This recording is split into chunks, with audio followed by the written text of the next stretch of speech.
A ver, repito, buenos días con todos. Vamos a empezar con la clase del día de hoy de Sí. naturales y vamos a hacer las respectivas lecturas, que es lo que se requiere de la clase, que es que ustedes puedan leer para que también vayan mejorando su lectura, vayamos haciendo conciencia de lo que nosotros leemos. ¿Por qué? Actualmente, a raíz de varias investigaciones, ha dado como resultado que la lectura o videos extensos son aburridos para las personas y más para los adolescentes. Les gusta el contenido o lecturas, videos que sean rápidos, ¿sí? Nosotros vamos a seguir leyendo como siempre se ha venido leyendo en todos los años escolares, ¿sí? Sin distracciones, eso sí les pido. Hay algunos que yo les digo, pueden leer, por favor, en la clase y me dicen, no, estoy ocupado, cuando no debería ser así, porque se supone que nosotros, si hacemos algo, deberíamos hacerlo con excelencia y sobre todo hacer lo mejor que podamos, ¿ya? Para los estudiantes nuevos o nuevas, no importa si nos equivocamos en clases, es algo que yo desde el día uno he repetido, he dicho más bien que no importa si nos equivocamos, lo importante es aquí participar. Ustedes saben que no hay una verdad absoluta, sino diferentes puntos de vista, ¿ya? Empecemos con la clase, por favor. Eh, Samari, ¿está? Buenos días. Ya, empieza por favor con la lectura. ¿Desde dónde? Desde en estos lugares. En estos lugares se producen un suelo muy fértil, los cuales hacen una gran cantidad de poblados se asienten cerca del mar. Al ser las desembocuras uno de los ecosistemas más fértiles del mundo, escogen una variedad de forma de vida que van desde el microscopio plantón hasta grandes árboles de manglar. Muchos moluscos, crustáceos y peces ocupan estas zonas como lugares para depositar sus huevos. Constituyen sitios de anidación y refugio de aves.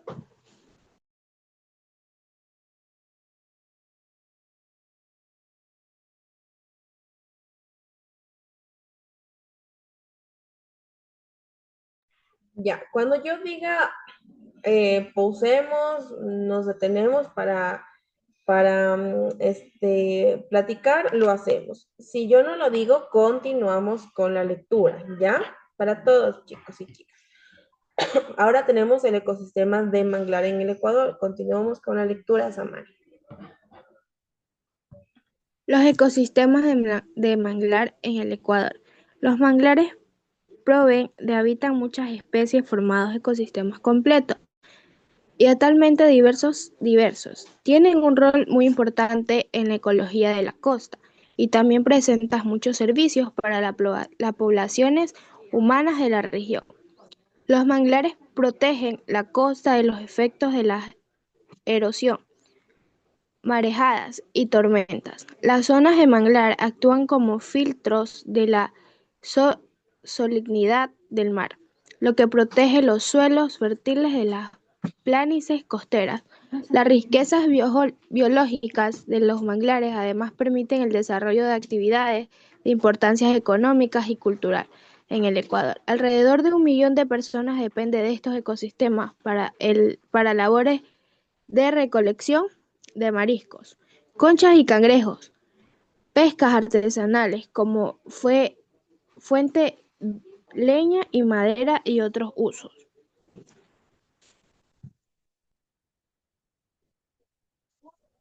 Listo, gracias, Samari. A ver, justamente este párrafo de aquí quedó de la clase anterior. Me parece que nos falta socializar. No recuerdo, si alguien me lo recuerda, o ya terminamos todo de la clase anterior. No, quedó ese párrafo de la clase anterior. Ya, pero platicamos sobre el ciclo del agua con respecto a las filtraciones, a las desembocaduras, con respecto a los ecosistemas. Hablamos sobre eso con el tema del agua, las precipitaciones, el agua subterránea, me parece que ahí todo quedó entendido. Y después íbamos al ecosistema del manglar en el Ecuador, ¿ya? Ahora sí, vamos a socializar con respecto a esto. Ustedes, bueno, para las personitas que son, para los estudiantes que son de la costa, pues esto se les ha de hacer, yo me imagino, muy familiar, ¿verdad? Perdón. Chicos, chicas, perdón, nadie me contesta, no sé, me parece que estoy hablando yo solita. O sea, si, Profe, verán, si son de la sierra no importa, digan que no, porque pues son de la sierra. Si son de la costa, pues me dicen sí, sí lo hemos visto siempre, ¿verdad? Porque, por ejemplo, sí, yo cuando, sí. cuando yo, gracias, sí, cuando yo he ido a la Profe, playa, ¿qué te dio tierra? sí, Dayana, Yo nunca he visto esas cosas. ya, si ven, hay diferentes puntos de vista, porque unos son de la costa, otros son de la sierra y Yo otros soy de de la la sierra. Amazonía. Exacto.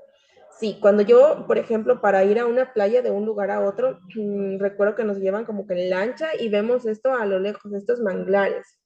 Entonces, como yo soy de la sierra, en lo personal a mí también me interesa conocer, como que se nos hace algo nuevo. Por ejemplo, si Dayana en algún momento viaja, también se le va a hacer como algo nuevo, ¿sí? ¿Qué nos dice con respecto a los manglares? Estos proveen de hábitat para muchas especies, formando ecosistemas completos y altamente diversos. ¿Qué quiere decir con esto? Ya, Ricardo, no hay problema. ¿Qué quiere decir con esto? Que hay diferente flora y fauna, que quizás hay un poquito de fauna aquí que nosotros no lo podemos observar o también que está viviendo dentro de este lodo, ¿verdad? ¿Qué más nos dice?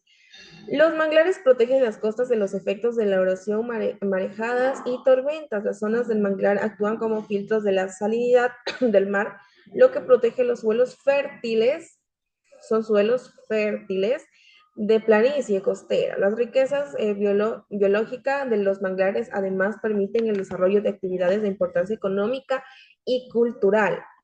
¿Sí? ¿Qué pasa entonces? ¿Qué encuentran en esos ecosistemas? ¿Qué hay? Hay una gran cantidad de mariscos. Y aquí nos da el ejemplo, como las conchas y los cangrejos, la pesca artesanal como fuente, leña y madera y otros usos. ¿Sí ven por qué es tan importante poder cuidar estos ecosistemas? Por otro lado, el ecosistema del manglar enfrenta grandes presiones por el desarrollo de la industria camaronera, sí que eso no es algo nuevo, de hecho de allí se maneja la economía, ¿verdad? La gran parte de la costa se maneja por este tema de la comercialización de la flora y fauna que ellos tienen en esos lugares, ¿verdad? Ahora tenemos la erosión glaciar. Leamos, por favor, Génesis.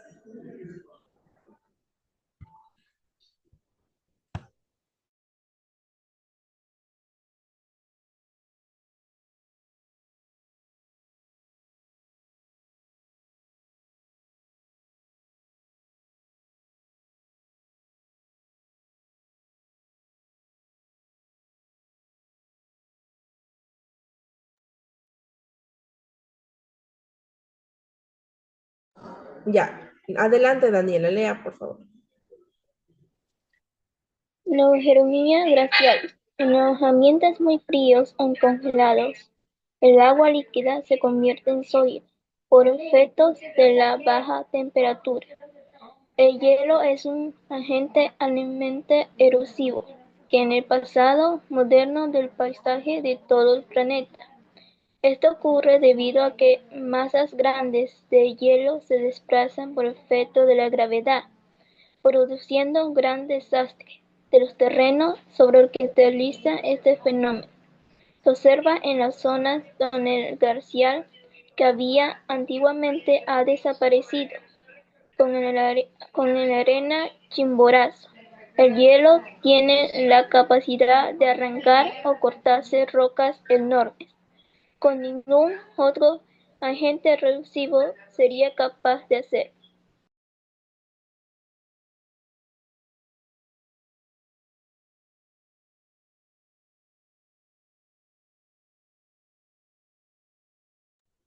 Continúe, Dani. Describe a medida que el glaciar se desliza por terreno o modelando las rocas que están inmersas en el glaciar, opera como partículas abrasivas que realizan un proceso similar a la de pulir y lijar las piedras del suelo porque se desplaza. El agua de los glaciares se calienta durante el día por acciones de la radiación solar. Como consecuencia, el agua se derrite, se produce una fisura de las rocas. Al congelarse nuevamente en la noche, se expande y requiebra las rocas. Las rocas de distintos tamaños son arrastradas por el glaciar, de ahí que en el sitio donde se derriten se acumulan rocas de distintos tamaños. A estas acumulaciones se le conoce como morena. La presencia de morena ha permitido determinar la época del glaciar. El movimiento y la velocidad a la que se mueven los glaciares depende de cuán pronunciada es la pendiente y de cómo son las paredes laterales de la montaña. Al igual que un río, la velocidad es mayor en el centro del cauce. Cuando eclosiona, podemos decir que el agua posee una fuerza erosiva muy poderosa, lo cual ha ido modelando en el relieve de nuestro planeta y lo sigue haciendo hasta el día de hoy. Gracias, Dani. Gracias por su participación. A ver, vamos a regresar y vamos a socializar un poquito con respecto a la erosión glaciar para ver si estamos prestando atención a la lectura, ¿ya? ¿Qué nos dice al respecto? Aquí ya hablamos de lo contrario a los manglares, ¿verdad? Estamos hablando de lugares fríos o también que están congelados. El agua pasa de un estado líquido a sólido por las bajas temperaturas. Eso ya lo conocemos, ¿verdad? El hielo es un agente altamente erosivo que en el pasado modeló los paisajes de todo el planeta. Entonces, esto ocurre debido a que estas grandes masas de hielo se desplazan por efecto de la gravedad. Entonces, van cayendo, van produciendo un gran desgaste de los terrenos sobre los que se deslizan. ¿Ya? Este fenómeno se observa en las zonas donde el glaciar que había antiguamente ha desaparecido, como en el Arenal del Chimborazo. El hielo tiene la capacidad de arrancar o cortar rocas enormes que ningún otro agente erosivo sería capaz de hacer. Esto ya no es contaminación, esto es un fenómeno natural, es por parte de la naturaleza. Es algo que nosotros no podemos controlar. ¿Qué pasa ahora? A medida que un glaciar se va deslizando por un terreno, va como moldeándolo, ¿sí? Las rocas que están inmersas en el glaciar operan en cambio como partículas abrasivas, ¿sí? Que realizan un proceso similar como de pulir, lijar las piedras del suelo para que estas para que se puedan desplazar, ¿no? Vuelvo y repito, es algo natural, es algo que quizás no se pueda controlar. Ya. El agua de los glaciares se calienta durante el día por la acción de la radiación solar. ¿Ya?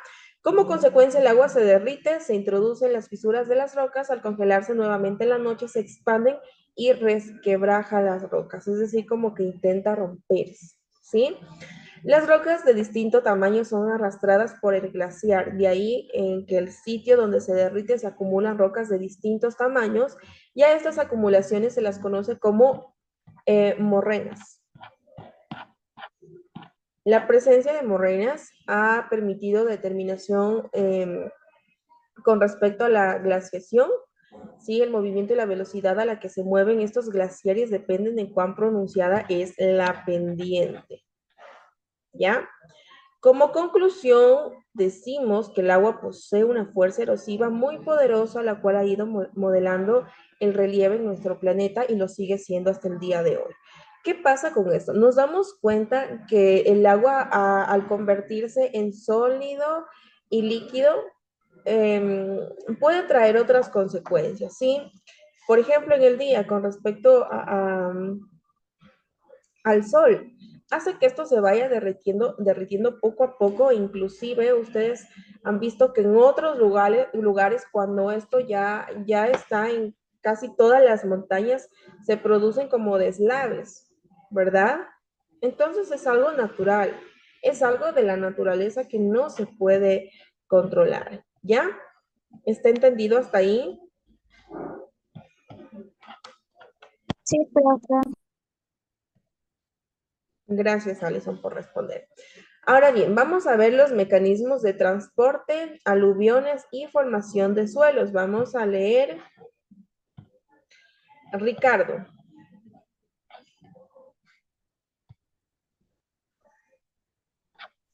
En el proceso de información de los suelos existen distintos mecanismos de transporte que intervienen. Deslaves, caída de rocas o tierra desde una ladera en forma lenta o rápida, que se produce en épocas de lluvia o a causa de un sismo. Aluviones, movimientos bruscos de tierra que se caracteriza por un flujo rápido y violento de rocas, tierra y otros materiales saturados con agua. Avalanchas, gran masa de nieve que se desprende de la ladera de la montaña y se rompe conforme se precipita colina abajo. En nuestro país, en la costa, sierra y oriente, ocurren deslizamientos debido a que el nuestro es un país montañoso.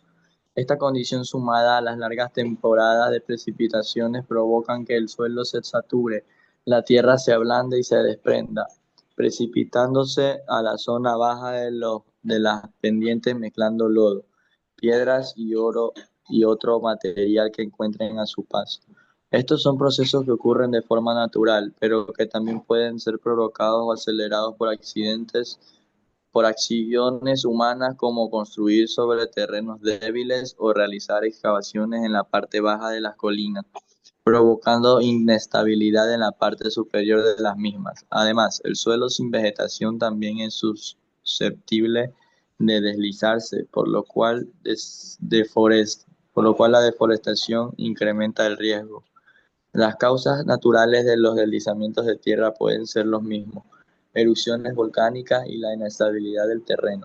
Todos estos provocan que la tierra se afloje, provocando que se deslice. ¿Qué, ¿Cuáles son las medidas de prevención que deben tomarse si es que un terreno está en un lugar de riesgo de deslizamiento? Buscar lugar seguro para vivir, lejos de pendientes pronunciadas o de sitios donde antes hubo deslizamiento. Evitar que el agua se filtre en la tierra, cavando canales que deben estar limpios para que el agua no se acumule. Tener a mano artículos para una eventual emergencia: radio, linterna, pilas, botiquín, agua embotellada, alimentos no perecibles, cobija, velas y fósforo. Mantener la vegetación en el suelo o sembrar plantas de ser necesario, ya que impide que el suelo se ablande, además de que las raíces fijan el suelo. Muchas gracias, Ricardo, ¿ya? Bueno, con respecto a zonas ya más pobladas, ahí sí podríamos decir que hablamos de la mano humana, de la acción humana, ¿sí? Hemos visto que, por ejemplo, hay la deforestación, ¿sí? Entonces, es como un tema que tenemos que concientizar. Si ustedes han visto videos en internet, por ejemplo, difundidos en diferentes páginas, hemos visto grandes deslaves e inclusive que se llevan muchísimas casas, muchas familias. Imagínense los animalitos en esos deslaves. Es fuerte, es potente porque las personas simplemente habitaron en ese lugar, se asentaron en ese lugar y quizás la tierra en ese lugar no fue estudiada. Entonces, con los años y con más asentamientos, se producen estos deslaves. Entonces, a veces sí es por causa de la acción humana, y hay otras que sí son totalmente naturales, ¿ya? También la falta de sembríos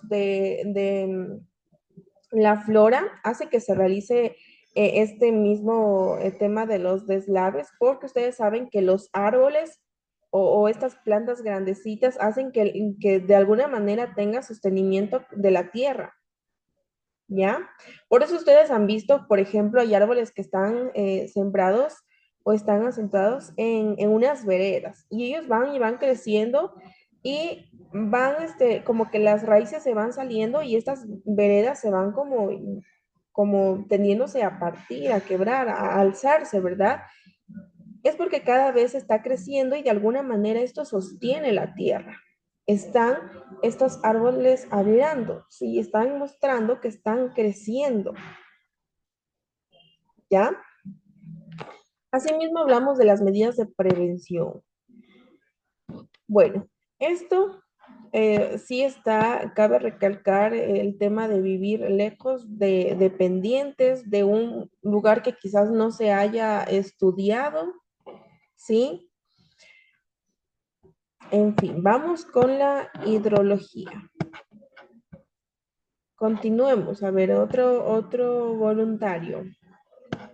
Doménica. Esta palabra proviene del griego idor, que significa agua. Es una ciencia dedicada al estudio de diferentes aspectos de las interrelaciones del agua con su ambiente en la tierra, propiedades químicas y físicas del agua en todas sus fases, intersecciones con los seres vivos, presencia, circulación a través del ciclo hidrológico, distribución. Como se puede ver, la hidrología se concentra básicamente en las interrelaciones de las aguas superficiales con su ambiente. Así divide el estudio de los diversos fenómenos en varias disciplinas.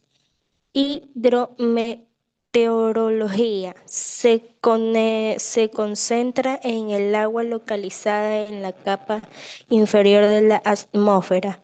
Hidrometría se encarga de las mediciones del agua superficial, especialmente precipitación. Hidrografía, descripción y realización de mapas de los grandes cuerpos de agua como largos,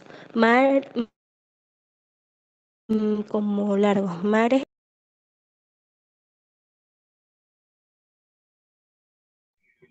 Ya, a ver, tenemos con respecto a la hidrología, ¿sí? Que viene del griego hidor, que significa agua, ¿sí? Un dato más para ustedes, ¿ya? Es una ciencia que estudia diferentes aspectos del agua relacionado con la tierra.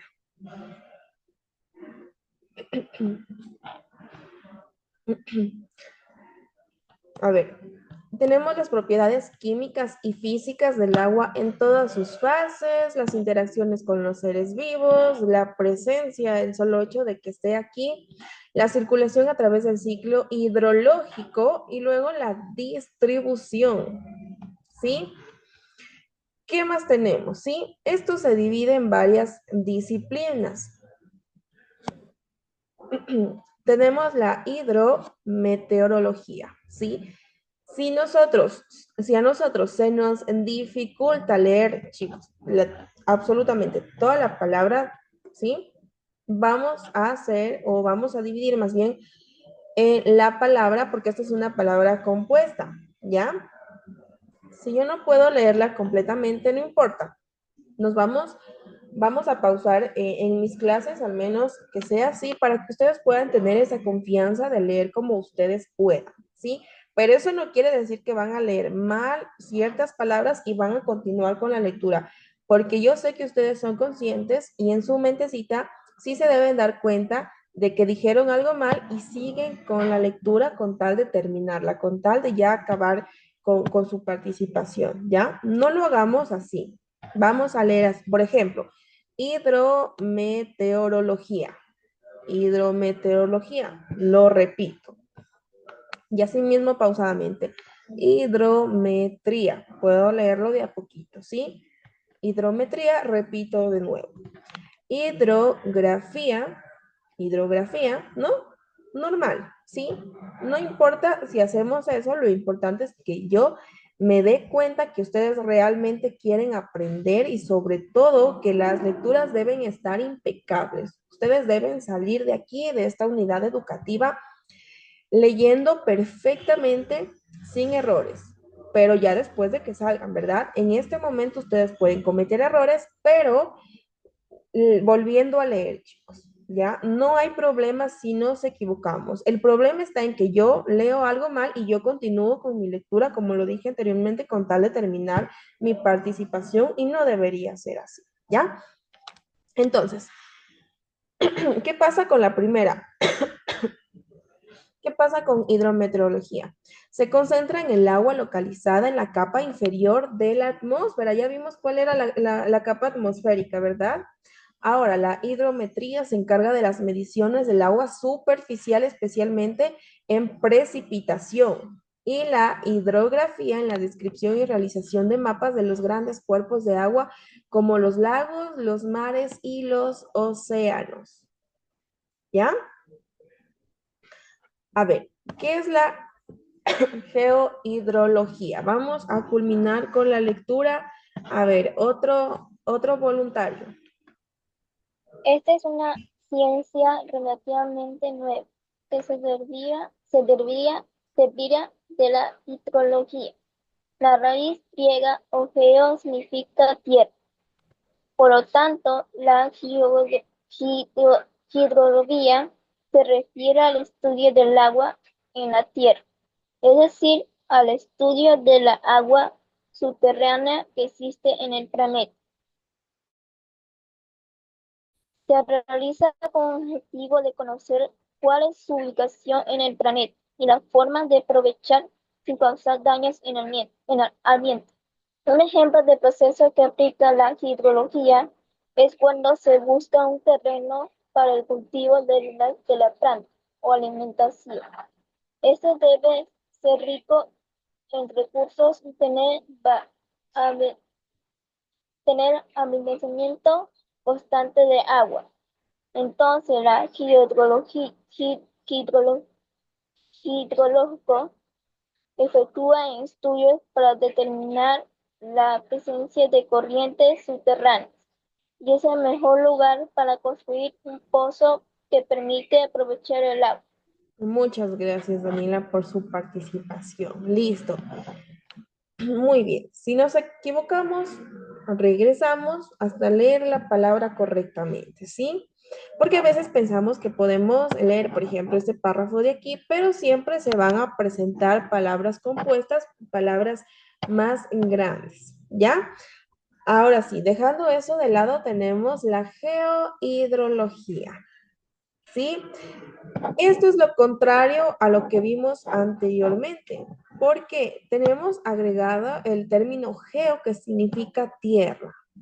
Por tanto, la geohidrología se refiere al estudio del agua en la tierra, es decir, al estudio de aguas subterráneas que existen en el planeta Tierra, ¿verdad? Tenemos esas dos de ahí. Entonces, ¿qué pasa con la hidrología? Este es diferente porque es la ciencia dedicada al estudio de diferentes aspectos del agua con respecto en el ambiente de la Tierra. En cambio, acá estamos hablando, ¿de qué estamos hablando, chicos y chicas? De la hidrología. Ya, pero aquí, sí, exacto, pero aquí hablamos con respecto a la Tierra en general, ¿sí? Del agua en la Tierra. Entonces, hablamos de las aguas subterráneas. En cambio, en la parte de arriba de la hidrología hablamos del agua en general, por completo. Aquí, para que ustedes sepan la diferencia, estamos hablando de las aguas subterráneas, que es diferente, ¿sí? A ver, se realiza con el objetivo de conocer cuál es su ubicación en el planeta y las formas de aprovecharla sin causar daños en el medio ambiente. Un ejemplo del proceso que aplica este mismo término, ¿sí? Es cuando se busca un terreno para el cultivo de las plantas alimenticias. Este debe ser rico en recursos y tener un abastecimiento constante de agua, porque quiere decir que las plantas que yo estoy sembrando van a tener aguas subterráneas de donde tomar este, este, este líquido, ¿verdad? Entonces, los geohidrólogos, perdón, efectúan estudios para determinar la presencia de corrientes subterráneas y el mejor lugar para construir un pozo y que esta agua se pueda aprovechar. Como nosotros nos damos cuenta, hay estudios para todo, ¿verdad? Que quizás nosotros no somos conscientes. Por ejemplo, cuando vamos a alguna finca, algunos sembríos, vemos muchísimos animales. Hay distintas cosas que quizás el ser humano lo deja de lado, pero lo puede aprovechar. Entonces, esto se da, por ejemplo, hay personas que ya lo saben porque han cultivado y ya han visto que sus plantas crecen de una manera bonita, correcta, ¿sí es verdad? Y hay otros que han excavado hasta encontrar agua y han aprovechado absolutamente todos estos recursos, ¿ya? Ahora lo ideal es que ustedes sepan la diferencia entre esos dos términos y los estudios que se han ido realizando de a poco, ¿ya? ¿Está entendido hasta ahí? ¿Hay alguna duda, alguna pregunta, algo que se haya quedado de lado? ¿Me lo hacen saber? ¿O No, todo está bien? ¿Todo está No, correcto? profe. No, no, No, Miss, Miss. todo está bien. Ya, listo. Entonces vamos a quedar hasta ahí. Ya nos queda poquito tiempo. Vamos a culminar con la clase. Que tengan una bonita tarde, chicos. Cuídense mucho. Espero que Chao, Miss. haya quedado entendido. Cuídese. Chao, Dani. Chao. Chao. Chao, Chao, chicos. Miss, cuídese. Chicos, Miss, cuídate. Bendiciones. muchas gracias.